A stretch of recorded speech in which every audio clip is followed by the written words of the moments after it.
Olá, que a graça e a paz do Senhor Jesus esteja contigo. Quero pedir perdão hoje pela minha voz, né? Eu estou um pouco rouco, mas estamos aqui para aprendermos mais uma porção da Palavra de Deus. E hoje nós vamos estar estudando a lição de número 2 na classe dos adultos, já no terceiro trimestre de 2022. Estamos estudando nesse trimestre os ataques contra a Igreja de Cristo, as sutilezas de Satanás nesses dias que antecedem a volta do Senhor Jesus Cristo. E nessa oportunidade nós vamos estar estudando a lição número 2 com o título A Sutileza da Banalização da Graça. O texto áureo da nossa lição de hoje diz: porque pela graça sois salvos por meio da fé, e isso não vem de vós, é dom de Deus. Efésios capítulo 2, versículo 8. Também temos a verdade prática que diz: a graça de Deus não é barata. Ela requer arrependimento, novo comportamento, ou seja, uma nova vida em Cristo. É muito importante também que você leia a leitura bíblica em classe, que está na carta de Paulo aos Efésios, capítulo 2, dos versículos 4 a 10. É muito importante você realizar esta leitura, porque a leitura é o embasamento da lição, ok? A palavra-chave da aula de hoje é a palavra banalização, ou seja, é tornar algo banal, algo sagrado como a graça de Deus, tornar este algo sagrado que é a graça de Deus em coisa banal. Então a palavra-chave, banalização. Nós temos alguns pontos a tratar nesta lição. Primeiro, compreendendo a graça.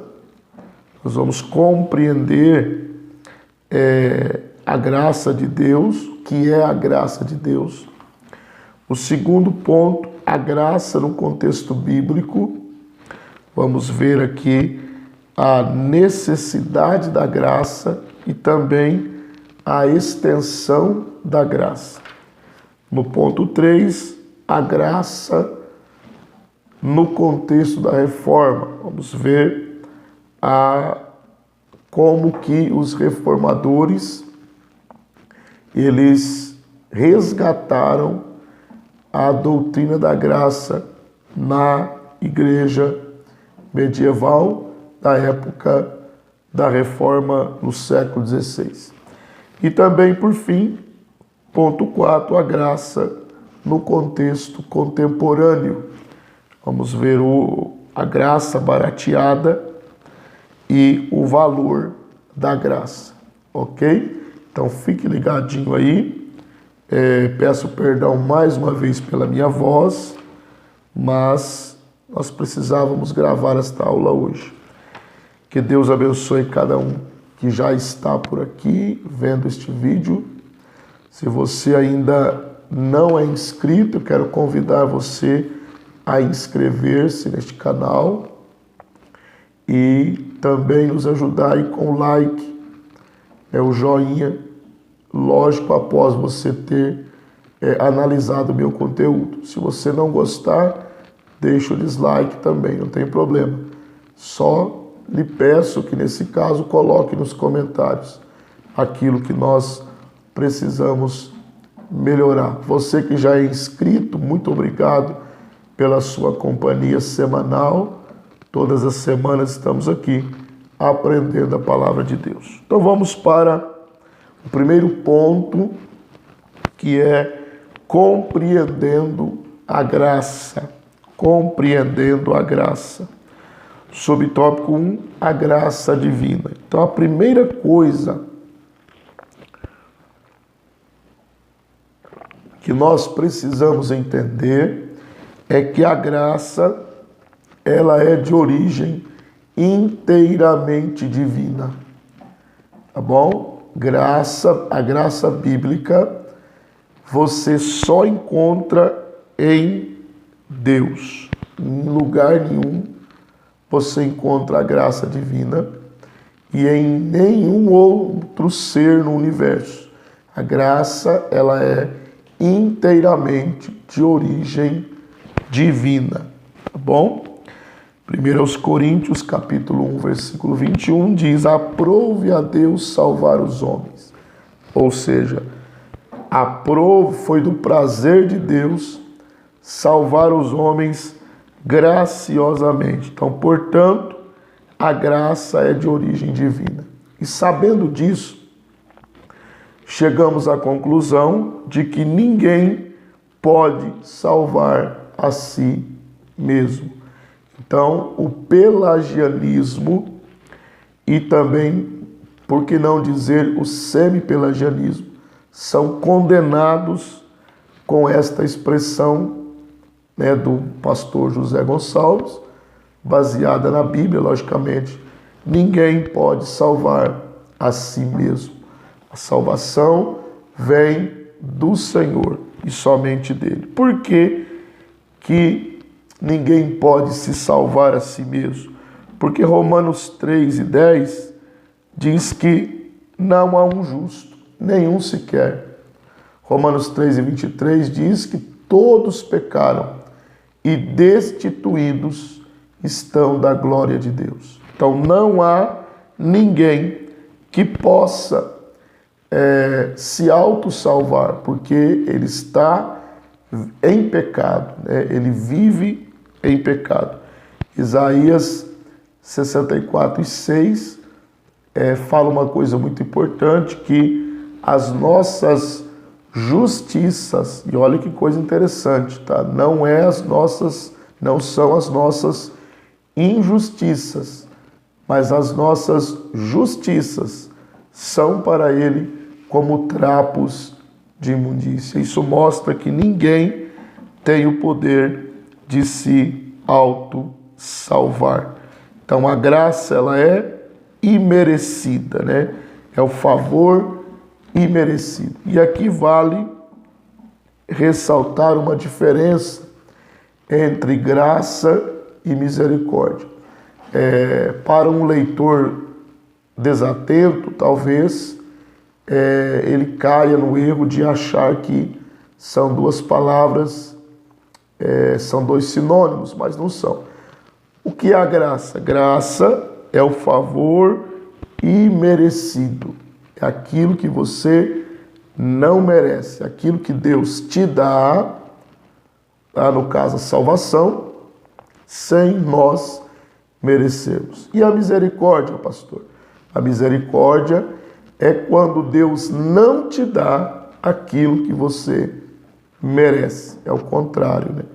Graça é Deus te dar aquilo que você não merece. Misericórdia é Deus não te dar aquilo que você merece. Exemplo, todos nós merecemos a condenação eterna, porque o salário do pecado é a morte. Se não há homem que não peque, não há mesmo, segundo a Bíblia, então todos estávamos condenados ao inferno.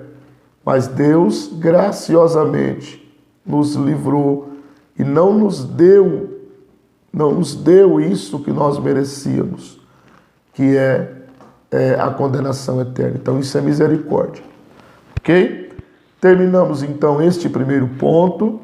Se você tem alguma dúvida aqui, algum acréscimo e quiser interagir conosco na nossa aula, aqui no YouTube tem os comentários, é só você deixar a sua pergunta e o seu acréscimo aí nos comentários, ok?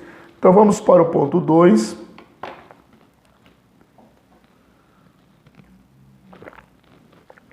Ponto 2, a graça no contexto bíblico. Primeira coisa, a necessidade da graça. Nós já falamos aqui que o homem, ele é pecador por nascimento. Nós herdamos do primeiro homem, Adão, o pecado. Tá? Então Adão, ele foi criado um ser, isso aqui é muito importante. Tá? Deus não criou um ser autômato, né? Um robô. Ele criou um ser moralmente livre. Sendo moralmente livre, o homem tem o poder de escolher, o poder de escolha. Adão tinha o poder de escolha. E, infelizmente, ele escolheu desobedecer a Deus. E por Adão desobedecer a Deus, e por Adão ser o cabeça da raça humana, né? E todos os homens estavam representados por Adão, o pecado de Adão passou a todos os homens. A Bíblia, ela é muito clara em dizer, Romanos capítulo 5,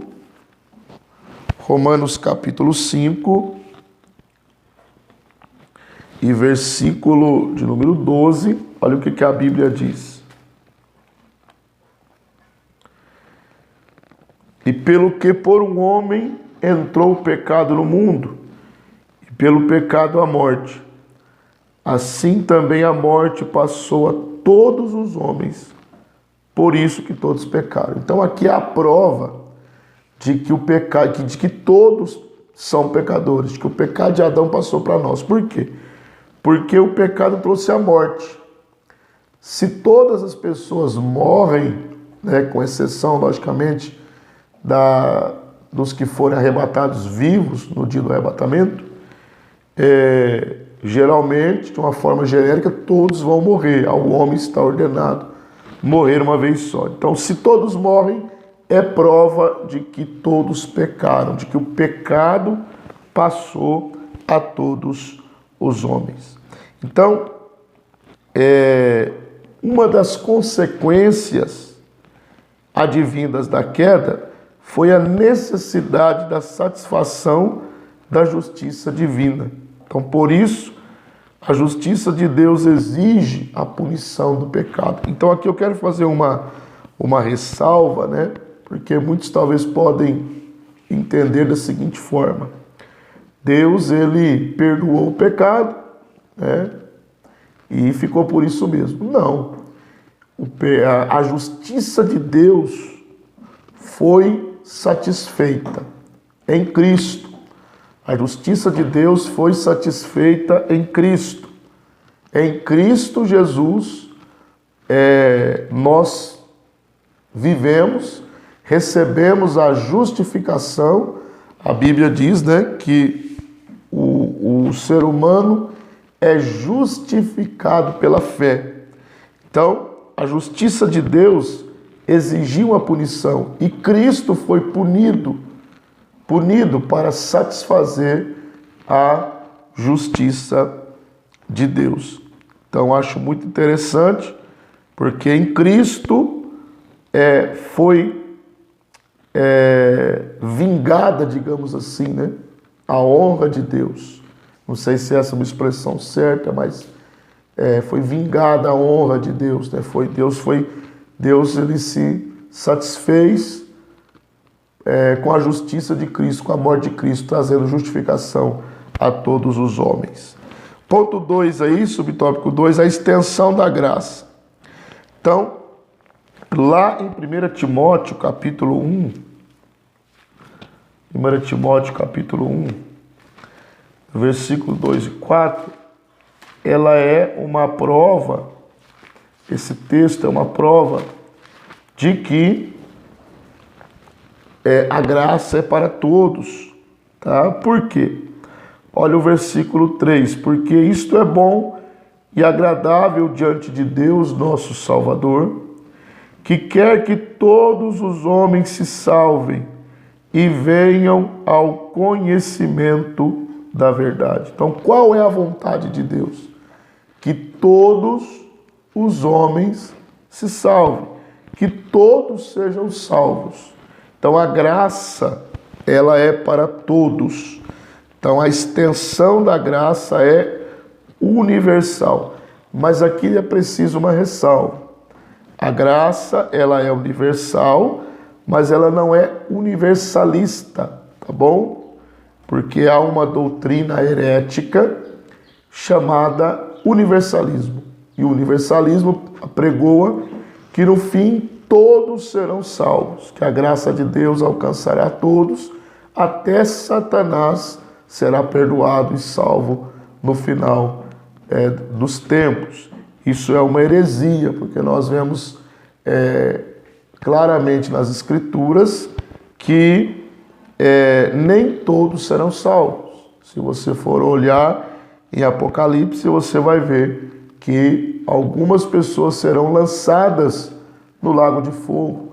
O próprio Satanás, o anticristo, o falso profeta e assim por diante. Então a graça, ela é oferecida a todos, tá?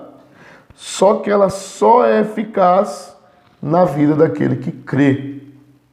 Então, na visão assembleiana, visão bíblica assembleiana, no entendimento assembleiano das doutrinas da graça, nesse particular, nós cremos na graça preveniente, que é um aspecto da graça, com um viés arminiano, logicamente, a Assembleia de Deus, ela adota essa visão arminiana de que a graça preveniente ou precedente, ela vem, ilumina a mente do homem, o arbítrio, liberta o arbítrio do homem.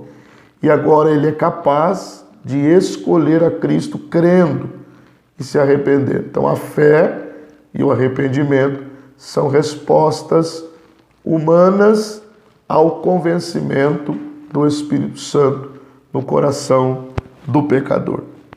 Então a graça é para todos. Então, terminando este ponto, a graça no contexto bíblico, vimos aí que há uma necessidade da graça, porque o homem pecou e ele só é salvo pela graça. E também a extensão da graça de Deus. Então vamos para o ponto de número 3, a graça no contexto da reforma. Os irmãos que são estudiosos da Bíblia, da história da igreja, já devem ter estudado o período da reforma. Aos pré-reformadores, mas a reforma propriamente dita iniciou-se no século XVI, mais propriamente com Martim Lutero. Então, alguns fatores históricos, eclesiásticos e religiosos, levaram à implantação da reforma por Martim Lutero e depois por muitos outros. Primeiro, o baixo nível moral da igreja naquela época. A rejeição da doutrina católica como válida. Então, alguns, principalmente Martim Lutero, começaram a entender que as doutrinas católicas não estavam de acordo com as Escrituras. Então, houve um maior interesse também pela educação, e a educação, isso aqui é muito importante, porque até no meio secular se estuda Martim Lutero, por ele democratizar a educação na sua época, levar a educação para a maioria da população que não tinha. E começou a surgir com os estudos de Martim Lutero uma maior diversidade doutrinária, Todos agora podem ter acesso à Escritura e ter a sua própria conclusão da Escritura, não dependendo mais do Papa, dos cardeais, dos padres e assim por diante. Então, a reforma ela surgiu como resposta ao enfraquecimento deturpação e negação da doutrina da graça. Então, na época de Martinho Lutero, havia as indulgências, né? A indulgência era um documento papal da qual a pessoa pagava uma quantia em dinheiro e o Papa absolvia, né, o parente falecido do purgatório. Purgatório, lembrando que é uma criação católica, isso não existe na Bíblia. Não existe purgatório em página nenhuma da Bíblia, em texto nenhum da Bíblia. Não existe isso. Ou é o céu ou é o inferno. Ao homem está ordenado a morrer uma vez só, vindo depois disso o juízo. Então a salvação no contexto da reforma, ela começou a ser meritória. E nós não podemos nos esquecer que a salvação meritória é somente pelos méritos de Cristo. Ninguém consegue de forma alguma ser salvo por si só. Ninguém tem o mérito de ser salvo por si só. Tá bom? Subtópico 2, a restauração da doutrina da graça. Então, como foi observado, a reforma, portanto, surge como uma reação à corrupção da doutrina da graça. Lutero, o monge alemão agostiniano, se torna o principal porta-voz da doutrina pela fé somente, né? Ou sola fide. Então, Lutero veio e disse, não, a salvação não é pelos méritos humanos, não é pela indulgência, não é pelo purgatório. A salvação é pela fé somente. Pela graça sois salvos e somente por ela. Sola gratia, né? Toda salvação, a salvação de todos é sempre pela graça de Deus. Ok, terminamos esse terceiro ponto. Tem alguma pergunta aqui, algum comentário? Interaja aí conosco. E vai ser bênção, né? Deixa a sua pergunta e o seu comentário. Vamos para o quarto e último ponto, a graça no contexto contemporâneo. Então vamos ver hoje como a graça é vista. Nós vimos a graça no contexto da reforma, Lutero ressuscitando, digamos assim, a verdadeira doutrina da graça, a salvação pela graça de Deus.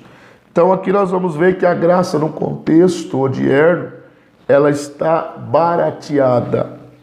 Que esse termo, essa expressão, graça barata, foi introduzida na literatura para expressar a vida cristã nominal e mundanizada. Então nós estamos vivendo uma época em que muitas igrejas, muitas congregações estão vivendo uma graça barateada. Ou seja, o mundanismo, ele tem entrado no meio da igreja.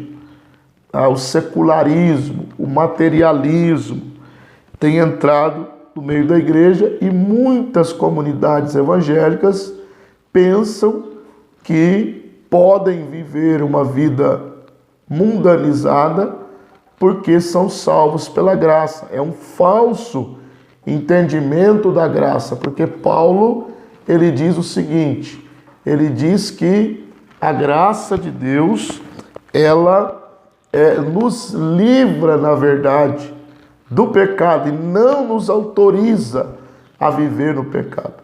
A graça nos livra do pecado, tá? É muito diferente. A graça, ela nos liberta do pecado e ela não nos autoriza a viver no pecado. É totalmente diferente. Uma coisa não tem nada a ver com a outra, né?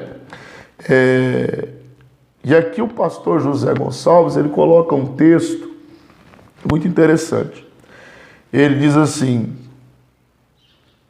parece que quanto mais crescem, menos influência os evangélicos estão causando na sociedade.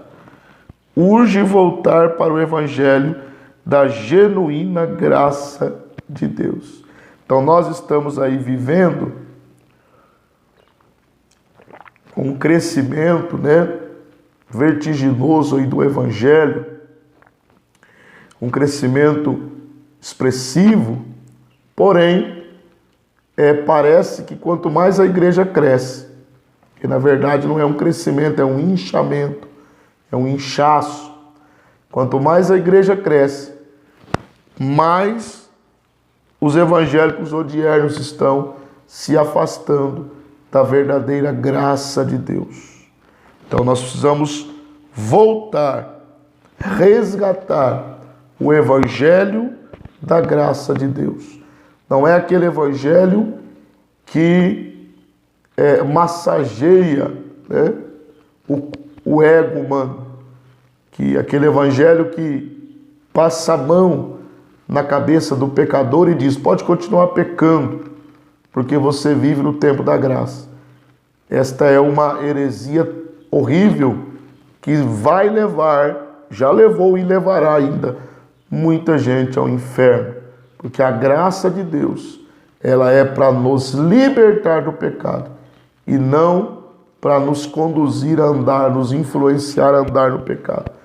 Portanto, nós não podemos de forma alguma baratear a graça de Deus. Por quê? Porque a graça de Deus tem valor. Então aí nós vemos aí o valor da graça, né?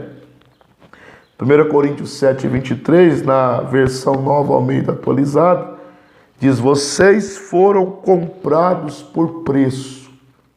Vocês custaram um valor. Isso é interessante, que a salvação, ela é pela graça, né? Ela é pela graça, mas ela não é de graça, porque ela custou um preço, o preço de sangue, o preço da morte de nosso Senhor e Salvador Jesus Cristo.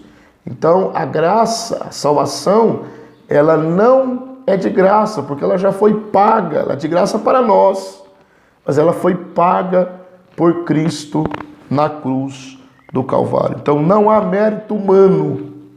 Voltamos a frisar isso, né? Cristo pagou o preço e fez tudo por nós. Nada mais precisa ser acrescentado à nossa salvação. Isso é graça. Ok? Então a graça não deve ser barateada. Então tomemos cuidado. Esse é o apelo da lição, né? Tomemos cuidado com a sutileza da banalização da graça. Nós vamos encerrando esta aula por aqui, mas ainda dá tempo de você deixar o seu comentário, a sua opinião e sua pergunta. Tá bom? Muito obrigado por você ter chegado até aqui no vídeo. Se você puder me ajudar aí com um like, eu ficarei agradecido. Compartilhar este canal nas suas redes sociais, para que o canal cresça cada vez mais. Que Deus te abençoe. Eu te espero na próxima semana com a lição número 3, tá bom? A sutileza da imoralidade sexual. É uma lição melhor do que a outra. Então você não pode perder de forma alguma. Que Deus te abençoe e até a próxima aula.